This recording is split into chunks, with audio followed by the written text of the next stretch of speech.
بسم اللہ الرحمن الرحیم۔ السلام علیکم، آپ دیکھ رہے ہیں AR نیوز۔ خبر شامل کرتے ہیں ساہیوال سے۔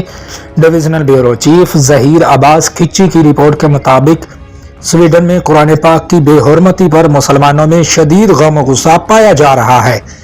ملک بھر کی طرح ساہیوال میں بھی نماز جمعہ کے بعد مسجد مبارک اہل حدیث کے امام مسجد اور ان نمازیوں نے شدید نعرے بازی کی اور جھنڈا بھی جلا دیا۔